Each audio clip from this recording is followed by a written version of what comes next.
¿Qué tal, amigos de la Diócesis de Aguascalientes? Les saludo con mucho gusto. Soy el Padre Rodrigo Macías Mora, actual coordinador de la Pastoral de la Comunicación, y tenemos el gusto de continuar esta entrevista con Monseñor Ricardo Cuellar Romo.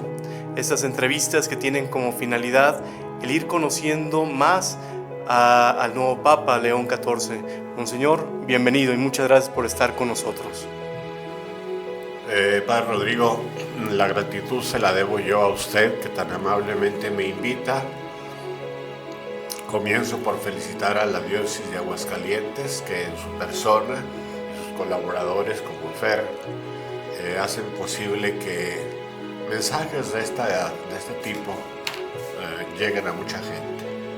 Muchas gracias, Monseñor. La ocasión anterior estuvimos hablando de aspectos biográficos del nuevo Papa. Hoy queremos abordar un punto diferente, que le hemos llamado un Papa en medio de la polarización. Y es que queremos tocar el punto de la unidad en la Iglesia.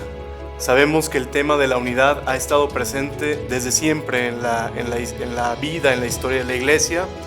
A propósito de estos días de Pascua en los que estamos leyendo Hechos de los Apóstoles, pues ahí tenemos un tema de unidad con el Concilio de Jerusalén en el año 49, y cómo Pablo pues sabe acudir a Pedro, y por ahí tienen una discusión acalorada, dice Hechos de los Apóstoles.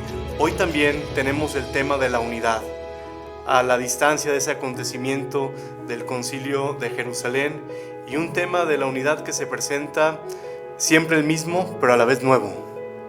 ¿Qué podemos hablar sobre este reto que tiene el nuevo Papa a propósito de la unidad en la Iglesia? Yo creo que lo tiene muy en su corazón, porque utilizó como lema de su escudo episcopal, y lo conserva en su escudo papal, una frase de San Agustín que habla de la unidad, la más fuerte: in nihilo uno unum, que traducido sería: en Jesucristo, que es uno, somos uno. La unidad en la Iglesia, como usted insinuaba, es una realidad antiquísima desde su fundación. Que sean uno, como tú y yo, Padre, somos uno, fue la oración de Jesús en el capítulo 17 de San Juan.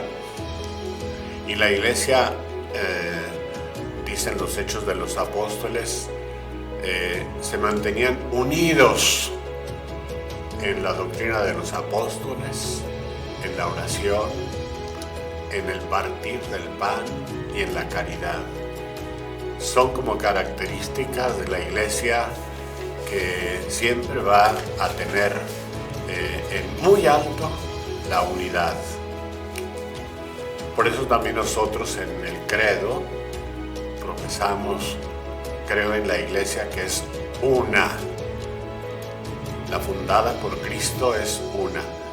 Pero como es un valor tan rico, que tiene su explicación frontal en la unidad del Padre y del Hijo, por eso es tan difícil para los hombres que estamos tocados por el pecado y sus consecuencias, que no son precisamente de unidad, sino de discordia, de ruptura, de envidia, de celos, de traiciones.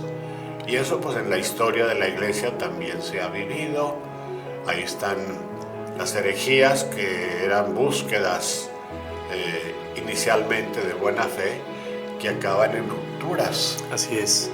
No nada más las de los primeros siglos, sino las divisiones más escandalosas que hemos tenido en la Iglesia católica, la del Oriente con el mundo ortodoxo, el año 1054 con Miguel Cerulario, cuya división tenía algunos matices de carácter teológico, pero más que eso eran significados de carácter político los que dividieron el Oriente del Occidente. Y 4 siglos más tarde, en 1545, ya en Occidente, con un monje agustino precisamente, Así es. Martín Lutero, se provoca una nueva escisión que llamamos el mundo protestante o el cisma de Occidente, que después lo que se divide sin mirada larga, justamente pues acaba en pulverizarse y en dividirse y dividirse y dividirse entre ellos mismos, como ha ocurrido con las original y respetables iglesias luterana, de Zwinglio, de Calvino, aún la de los anglicanos, pero después se pulverizaron en sectas, está mal decirlo, pero son sectas realmente emanadas del mundo protestante. Y en la Iglesia Católica, aunque permanece en su verdad como una iglesia con una doctrina, pues también tiene prácticas diferentes y no por eso la dejan de ser una. Por ejemplo,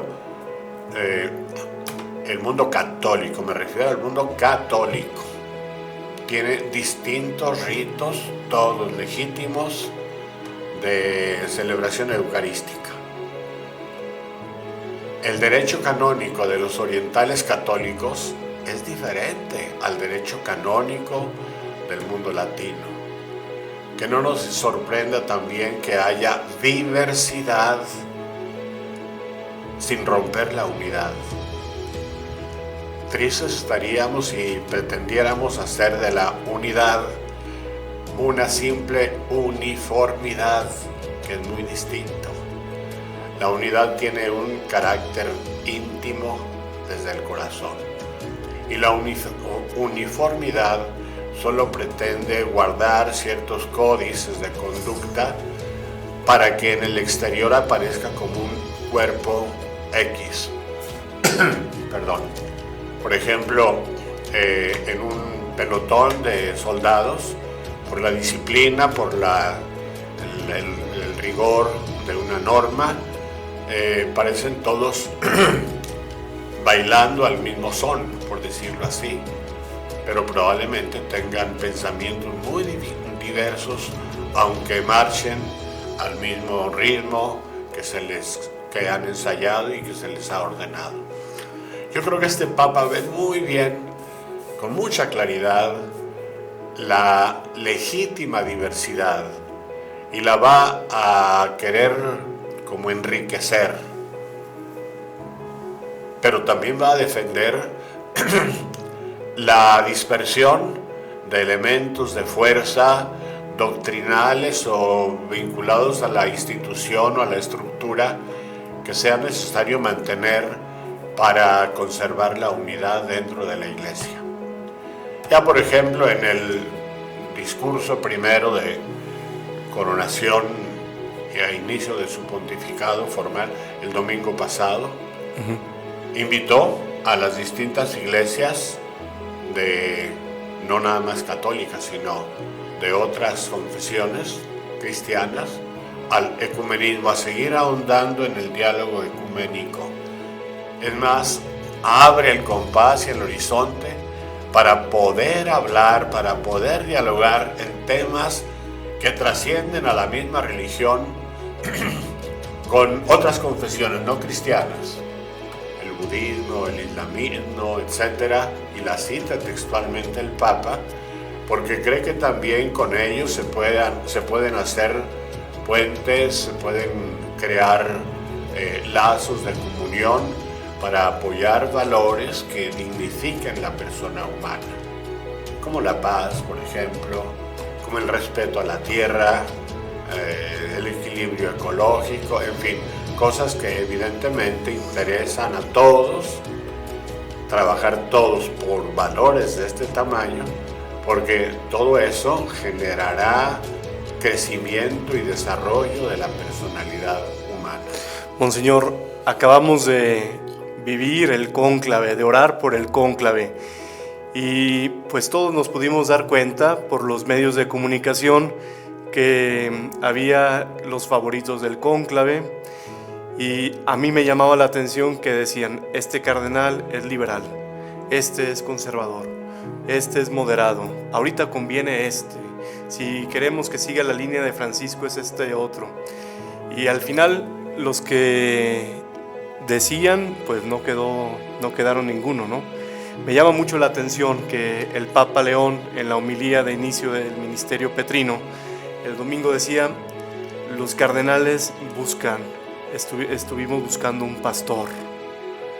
Y es algo muy distinto hablar de pastor que hablar de un líder, aunque lo es el Papa, pero un líder entendido desde las categorías como quien va a elegir un presidente, un gobernante. Creo que esto de estas palabras del Papa al decir que buscaban un pastor, también nos hablan del esfuerzo que ven los mismos cardenales por la unidad. ¿Qué decir de la figura del pastor en la Iglesia, Monseñor? Sabemos que es una figura riquísima a nivel de la Sagrada Escritura. El mismo San Agustín tiene un sermón que es muy bello. Padre Rodrigo, empezaría por lo más sencillo. Sí. Y después, si nos queda algo de tiempo, hablar de un pastor ideal. Pero yo escribí, así de mi puño y letra,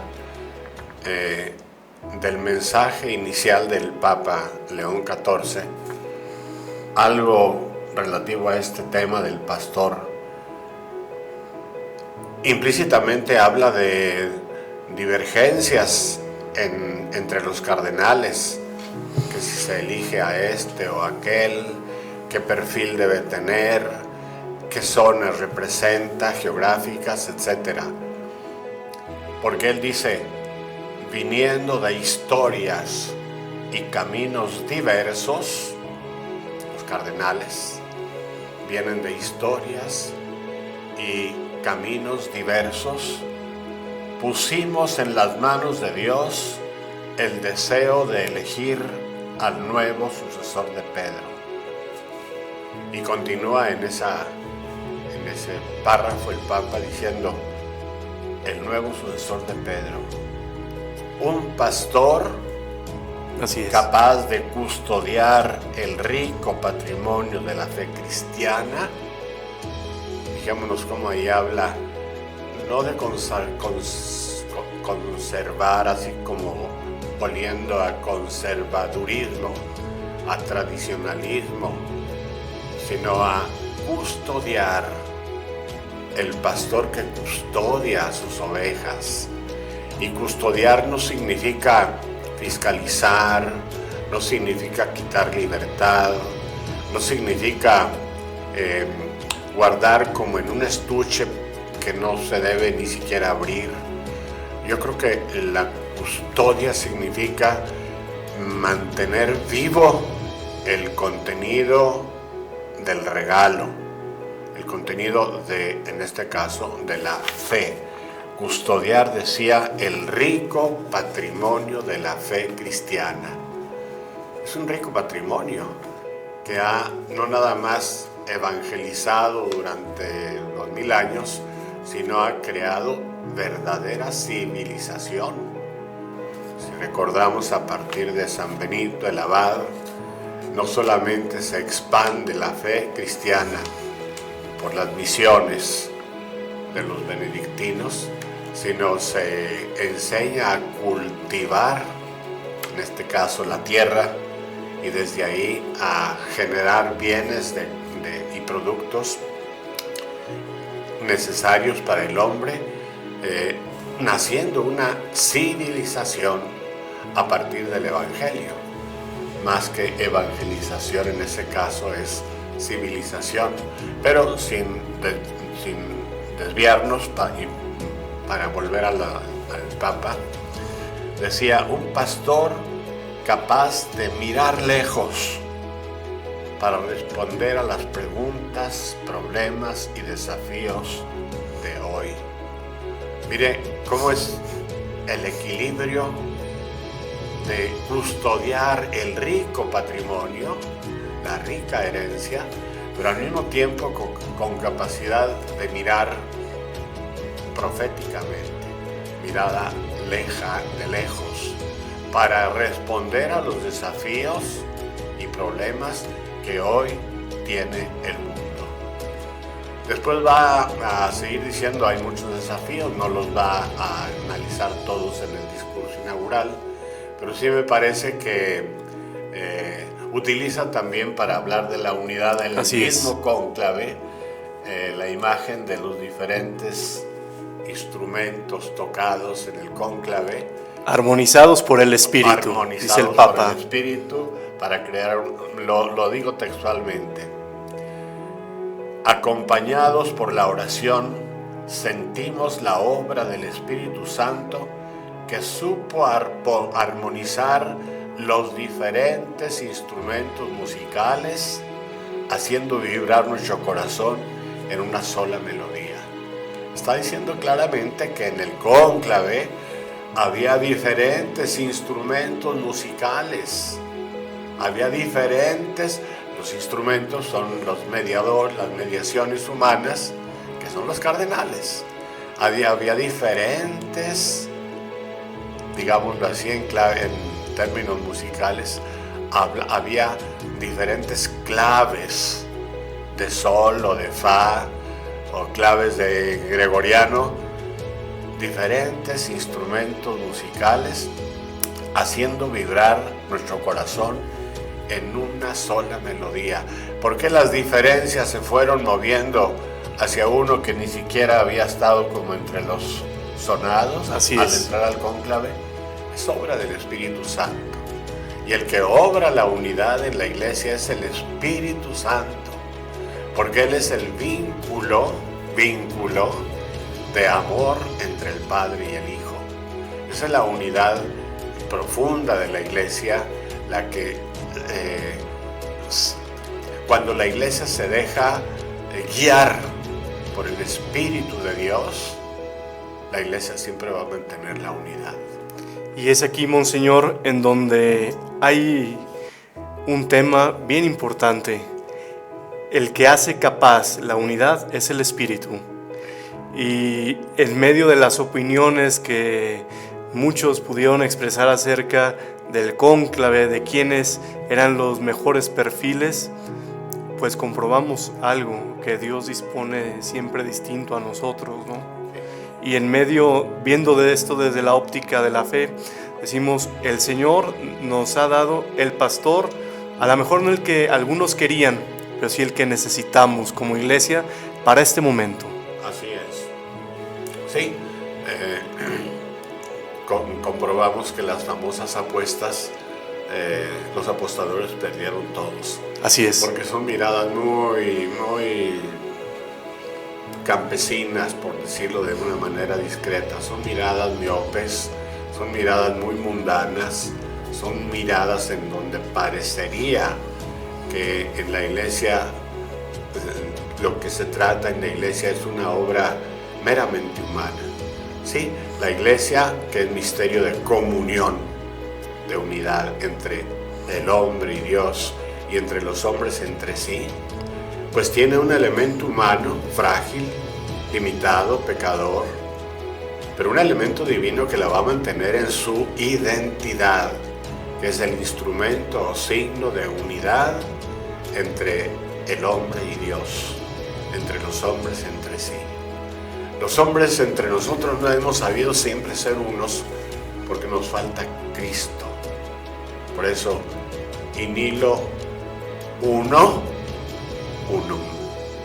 La unidad la hacemos en la fe de Cristo, aunque las expresiones de la fe sean distintas, pero la fe íntegra en el Cristo que se nos comunica a través de la historia, del acontecer humano, con intérpretes cualificados como son quienes llevan el servicio al Evangelio. Por eso decía, pastor, para custodiar el rico patrimonio de la fe cristiana y para mirar lejos y responder a los desafíos del presente. Yo creo que el Papa utiliza también mucho el tema del amor y de la alegría. Así es. Del amor y de la unidad. Por eso él dice que sin mérito propio llegó, lo eligieron a él y no se califica más que un servidor de la fe y de la alegría. Es decir, de la fe y el amor, que siempre es vinculante o principio de unidad a nivel personal, a nivel familiar y a nivel social. Me llama la atención que seguramente en los discursos, en las homilías de la mayoría de los papas está presente esto que voy a decir, pero lo detecto mucho en Benedicto XVI y en Papa Francisco. El Papa Benedicto, en la homilía de inicio de su pontificado, decía que muchos estaban cuestionando cuál iba a ser su programa.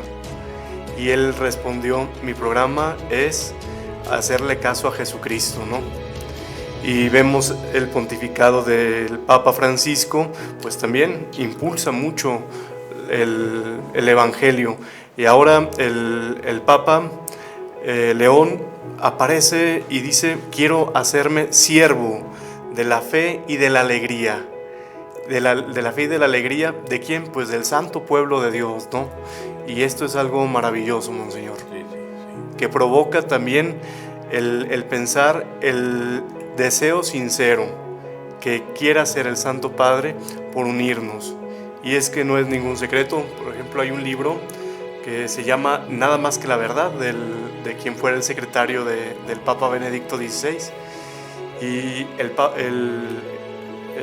el autor dice que en el tiempo del Papa Francisco el problema no fue que hubiera un Papa emérito y luego Francisco, sino que el detalle era que se iba gestando en la Iglesia cada vez como con más claridad una parte más conservadora y una parte liberal.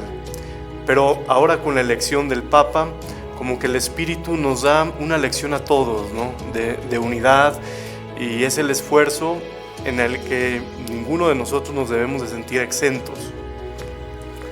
Sí, yo creo que también hay lenguajes simbólicos que hablan de unidad, porque mire, leyendo también los símbolos, sí, en esa misa de inicio de pontificado, delante de 250,000 personas, con 150 representaciones de estados, de monarquías, etc. Con muchas religiones estaban ahí presentes, quienes le dan los 3 signos más importantes. Pues los que estaban figurando más. Así es. El cardenal Piero Parolin le da el palio, el cardenal Luis Antonio Tagle le da el anillo, y el cardenal el negro del Congo, creo, le da el evangeliario. Bueno, ellos sí figuraban entre los candidatos. Fíjense qué signo también elocuente, como diciendo: yo podría haber estar en tu lugar y sin embargo aquí te vengo yo con humildad a entregar el anillo y te hago todas las reverencias, como diciendo: tú eres Pedro, más allá de que si yo andaba en las listas o no. Qué interesante, porque son signos muy, muy elocuentes. Un cardenal decía: lo que pasa que cuando se entra al cónclave no se piensa en qué persona, sino en qué necesidades tiene la Iglesia ahora. No se hace como política, como que se va candidateando a alguien al sentido como lo solemos hacer aquí en las ciudades, ¿no? Sino que es otra dinámica.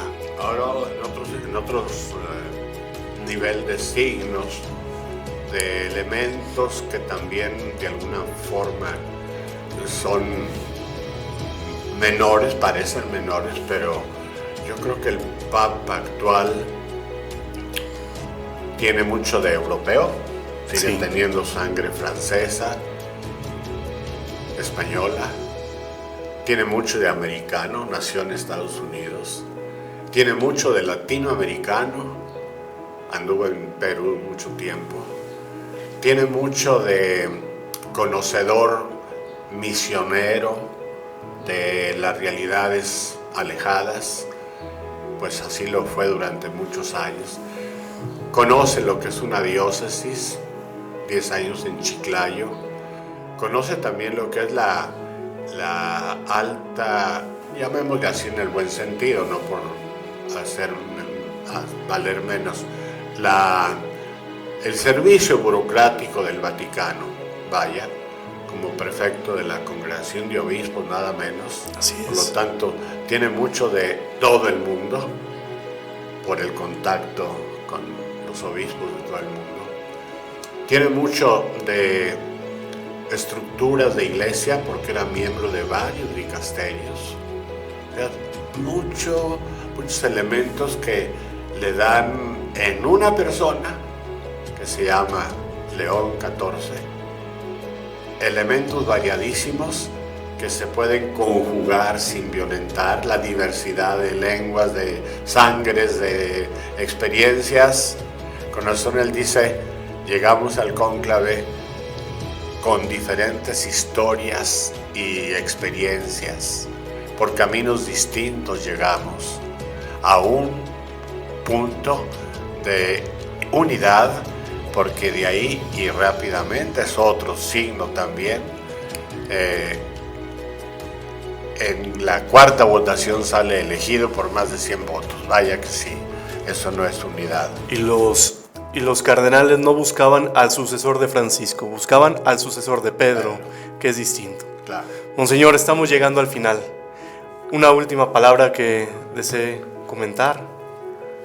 Bueno, me llamó mucho la atención también que en el discurso, homilía breve de 8 minutos, de inauguración del pontificado el domingo pasado, el Papa también pone el acento en lo que va a ser mucha su preocupación en su pastoreo, la dimensión social. Leo textualmente una frase que me llamó mucho la atención. En nuestros tiempos vemos aún demasiada discordia, demasiadas heridas causadas por el odio, la violencia, los prejuicios, el miedo a lo diferente, por un paradigma económico que explota los recursos de la tierra y margina a los más pobres. Quiere decir que las dimensiones de su papado van a ser amor y unidad, para que la Iglesia pueda ser una fuerza de paz frente a todos estos retos de carácter sociopolítico que está señalando el Papa con mucha finura, con mucha discreción, sin palabras altisonantes, pero que no las deja pasar para un segundo momento, sino en su homilía nueva de inicio de pontificado lo saca a la luz. Monseñor Cuéllar, le agradecemos mucho que haya estado con nosotros en este segundo momento de exposición acerca del nuevo Papa. Todavía nos queda una tercera entrega de estos programas que está organizando la Pastoral de la Comunicación. Monseñor, muchísimas gracias. Con mucho gusto, Padre Rodrigo, y felicidades a todos. Muchas gracias porque nos escuchan, y otra vez felicito a las instalaciones de Televisa aquí en la diócesis. Muchas gracias, Monseñor. Nos vemos pronto y muchas gracias a todos ustedes.